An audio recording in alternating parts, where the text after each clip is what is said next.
आप देख रहे हैं फियर 99। फियर 99 की आज की कहानी में आगे बढ़ने से पहले अगर आपने हमारा चैनल अभी तक सब्सक्राइब नहीं किया है तो कर ले और साथ ही बेल आइकॉन को भी ज़रूर दबाएं। दोस्तों, कहीं आपके पास भी ऐसी ही कोई कहानियां हैं तो हमारे साथ ज़रूर शेयर करें हमारे इंस्टाग्राम आईडी पर। इंस्टाग्राम आईडी है इंस्पायरिंग स्टोरीज 137, जिसका लिंक चैनल के डिस्क्रिप्शन में दिया गया है। तो चलिए बढ़ते हैं आज की कहानी की ओर। दोस्तों, ये कहानी एक ऐसी लड़की की है जो मुर्दा होकर एक कॉल सेंटर में काम करती थी। तो आइए कहानी जानते हैं। यह बात एक गुड़गांव इलाके की है जो अब बदलकर गुरुग्राम हो चुका है। 80 के दशक में गुड़गांव बहुत ही वीरान और सुनसान हुआ करता था। बहुत ही कम लोग वहाँ रहा करते थे। कोई भी उस इलाके से जाना पसंद नहीं करता था और रात को तो बिल्कुल नहीं। लेकिन एक समय ऐसा आया जब दिल्ली की जनसंख्या बढ़ने लगी और नए नए बिजनेस के मौके मिलने लगे। तो दिल्ली के आसपास के इलाके जैसे नोएडा और गुड़गांव को एक ऐसी सिटी में बनाने का ख्याल जनता के मन में आया जहां हर एक मल्टीनेशनल कंपनी के ऑफिस और हर एक सुविधा उपलब्ध हो। धीरे धीरे गुड़गांव को बदलने का काम शुरू हुआ, लेकिन उसी के साथ ही वहाँ अजीब व गरीब घटनाएं भी होने लगी। कई बार तो खुदाई करते समय कंकाल निकलते जिनसे लोग बहुत डर जाते। वहाँ के लोगों की किस्मत पलटने लगी। जिनके पास अपनी ज़मीन थी वह बहुत अमीर होने लगे, क्योंकि उस समय ज़मीन के भाव आसमान छूने लगे थे। समय बीतता चला गया, लेकिन गुड़गांव में अजीब घटनाएं थम नहीं रही थी। कारणों का पता लगाया गया और पता चला कि जब भारत में मुगल रहते थे तो उस समय इस इलाके में बहुत डाकू रहा करते थे, जो गुड़गांव से जाते किसी भी मुसाफिर को लूट कर उसे मार देते थे और वहीं दफन कर देते थे। जो खुदाई में कंकाल निकलते थे वे उन्हीं मुसाफिरों के थे। लेकिन समय बीतता चला गया और गुड़गांव गुरुग्राम में बदल गया। अब यह इलाका हर एक कंपनी के लिए बहुत अच्छा था। हर एक कंपनी के ऑफिस आप इस जगह देख सकते हैं। इसी दौरान एक कॉल सेंटर जिनमें बहुत से लोग काम करते थे। इस कॉल सेंटर में लड़की काम करती थी जिसका नाम था रोज़ी, जो अपने काम को लेकर बहुत ही सतर्क थी और बहुत ही अच्छी तरह से काम भी कर रही थी। कई बार वह लगातार एम्प्लॉय ऑफ द मंथ का किताब भी जीतती रही, जिसके कारण वह अपने सीनियर ऑफिसरों की नज़रों में बहुत लायक थी। उसकी टीम लीडर उसके काम पर लगातार नज़र बनाए रखती थी और देखती थी किस तरह वह कॉल सेंटर में ग्राहकों के प्रश्नों का उत्तर देती है। वह उसके काम से बहुत इम्प्रेस थी। लेकिन एक दिन उस लड़की के पास एक कॉल आया।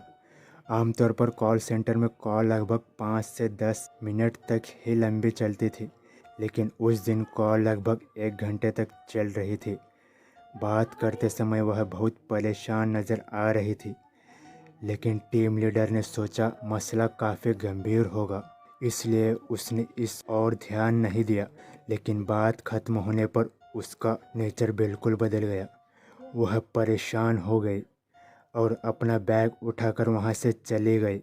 उसके टीम लीडर को कुछ समझ नहीं आ रहा था कि आखिर वह चली क्यों गई।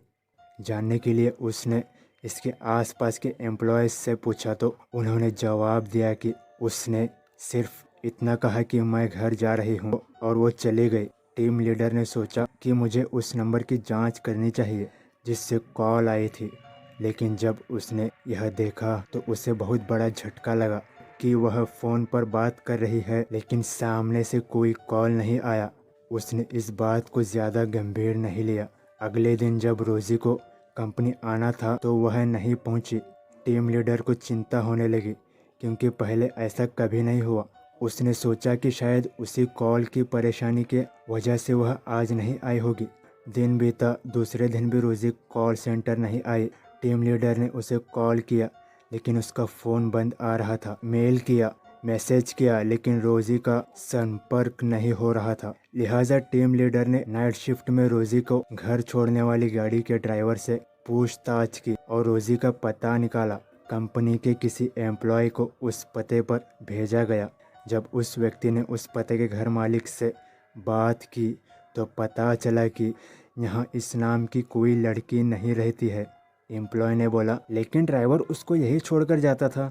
इस पर मकान मालिक कहता है, शायद यहाँ उतरती हो, लेकिन उसका घर आसपास ही होगा। पता करने पर वहाँ रोजी का कुछ पता नहीं चला। एम्प्लॉय ने यह खबर अपने बड़े ऑफिसर को बताई। उन्होंने सोचा कि शायद किसी प्राइवेसी के कारण रोजी ने अपना पता सही नहीं दिया होगा, लेकिन कुछ दिन बाद रोजी का पता कंपनी द्वारा निकाल लिया गया। दोबारा उस पते पर कंपनी ने अपने एम्प्लॉय को भेजा।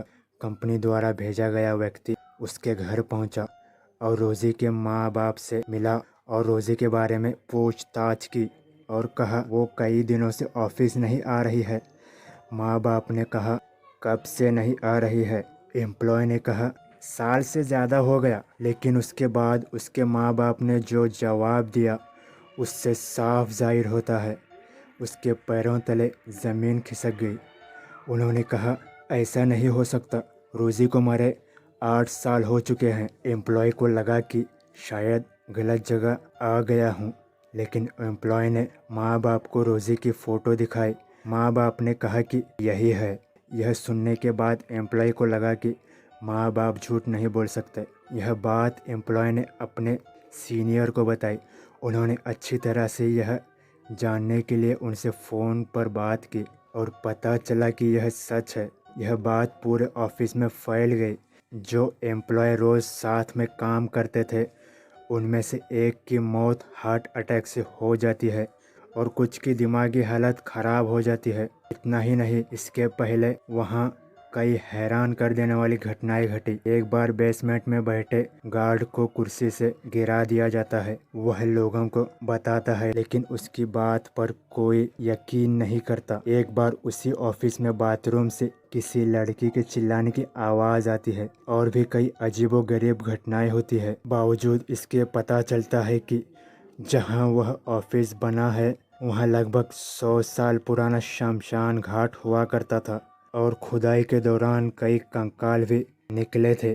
इसी कारण यह सभी घटनाएं होती है। लेकिन रोजी वाली घटना ने सभी को हिला कर रख दिया। लेकिन एम्प्लॉय ने यह बात फैलने नहीं दी, जिससे उनके कारोबार पर कोई प्रभाव ना पड़े। तो दोस्तों, ये थी आज की कहानी। अगर पसंद आई हो तो लाइक और चैनल को सब्सक्राइब ज़रूर करना। मैं आपका दोस्त आपके लिए ऐसी ही कहानियाँ लाता रहूँगा। तब तक के लिए बाय एंड टेक केयर।